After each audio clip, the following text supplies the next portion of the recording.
Coup de Torchon, meaning clean slate or wipe out in French, a title that resonates chillingly with the film's events, is a masterpiece of pitch-black, darkly comedic French crime cinema. Set in a suffocating, forgotten French colonial outpost in West Africa in 1938, on the precipice of World War II, the environment itself is a character. The oppressive, relentless heat that drains ambition, the pervasive, ingrained racism that permeates every interaction, and the soul-crushing boredom of a stagnant existence. These elements combine to forge a palpable sense of moral decay, a suffocating atmosphere where human dignity and law hold little sway. Our protagonist is Lucien Cordier, played with chilling nuance by Philippe Noiret, the sole French police chief in this sun-baked, backwater town. On the surface, Lucien is a pathetic, cowardly, and universally ridiculed figure. He's a man utterly devoid of apparent authority or respect, constantly sweating, disheveled, and seemingly oblivious to the contempt he inspires. His domestic life is a public humiliation. He is openly cuckolded by his alluring, brazenly promiscuous wife, Huguette Stéphane Audran, who brazenly shares their dilapidated home with her swaggering, lazy lover, Nono Eddie Mitchell, shamelessly passed off as her brother. Lucien regularly endures casual, demeaning insults from the local timber company head, Vanderbrouck, and is openly humiliated by two brazen, swaggering pimps, Lionelli and Le Perron. These two criminals operate with impunity, flouting the law and even using the corpses of local Africans for target practice in a horrifying display of colonial depravity. Lucien is seemingly too timid, too lazy, or too utterly resigned to assert his authority, letting countless indignities wash over him like the relentless dust.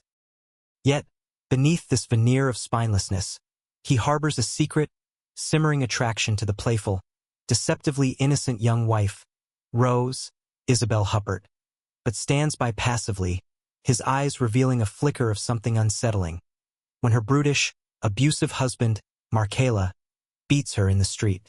The initial, seemingly innocuous catalyst for Lucien's terrifying transformation comes during a rare visit to his superior, Inspector Chavassin, Guy Marchand, in a slightly larger town. Chavassin, utterly fed up with Lucien's chronic incompetence and the constant complaints about his lack of control, issues a blunt, exasperated directive. He advises Lucien to take decisive action and clean up the town. This phrase, intended as a reprimand for laziness, lands on Lucien's humiliated psyche like a spark on dry tinder.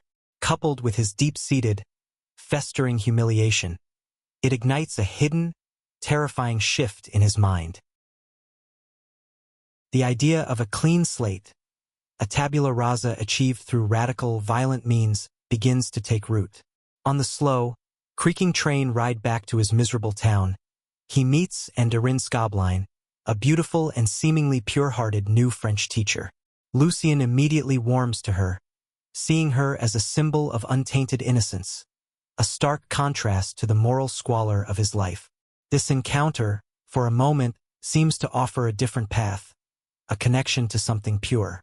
Upon his return to the dusty outpost, the seemingly timid Lucien undergoes a startling, chilling metamorphosis. The meekness is shed, revealing a cold, calculating, and utterly immoral core. He begins his clean-up with chilling precision.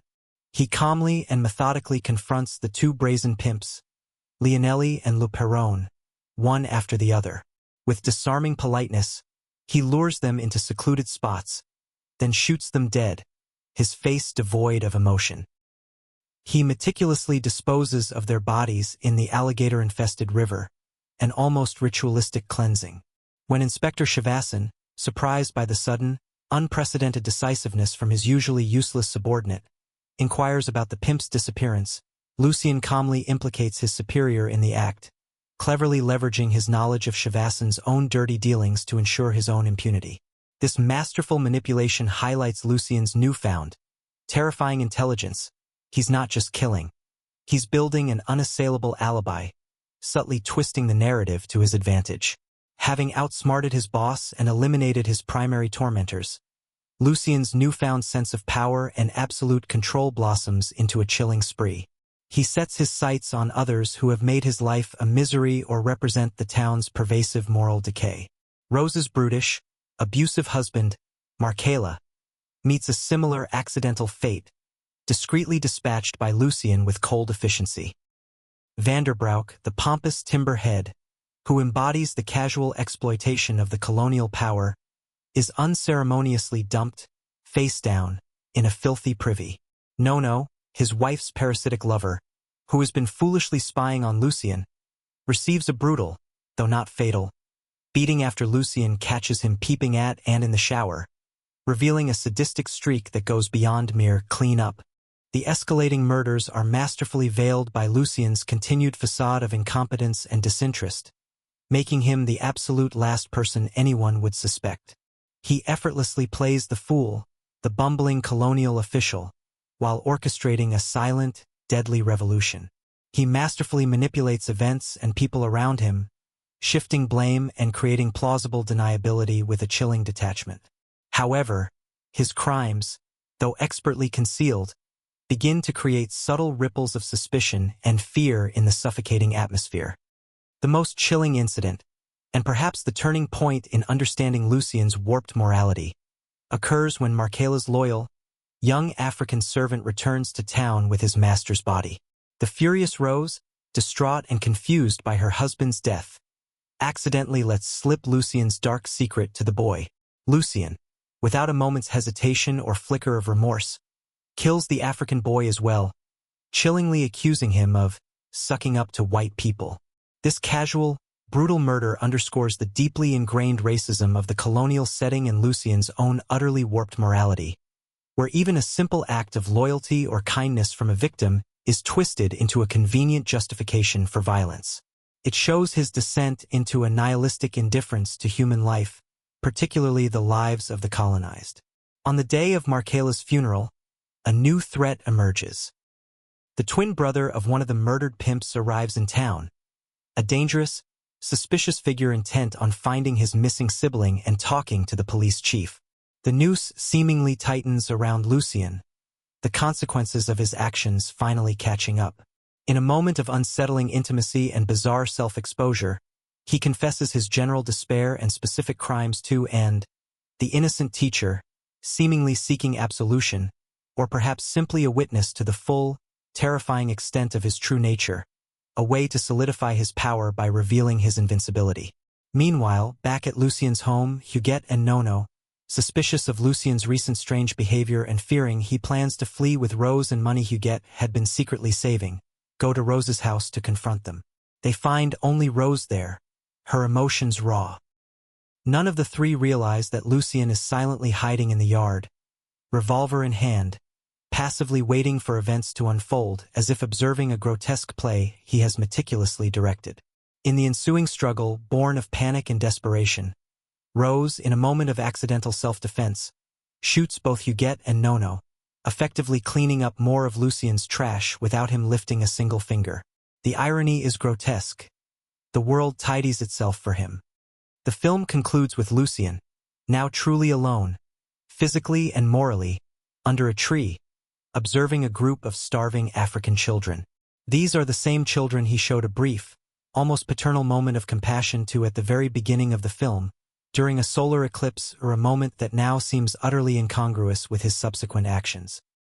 He raises his revolver, contemplating violence against them, a shocking final descent into pure, unadulterated nihilism, as if even innocence is now just another inconvenience in his clean world. But then more children show up, their innocent faces peering at him, and he pauses, almost contemplatively caressing his revolver.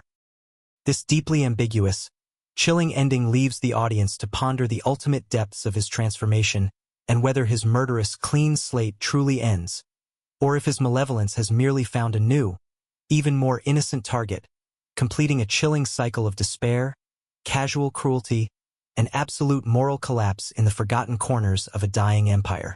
The film is a masterful, morbid exploration of how power corrupts, the insidious nature of colonial rot, the fragility of human morality, and the disturbing ease with which a seemingly insignificant, tormented man can become an immoral god in his own twisted, self-made world. text prompting viewers to comment and subscribe. Don't forget to like this video and subscribe for more updates on this developing story.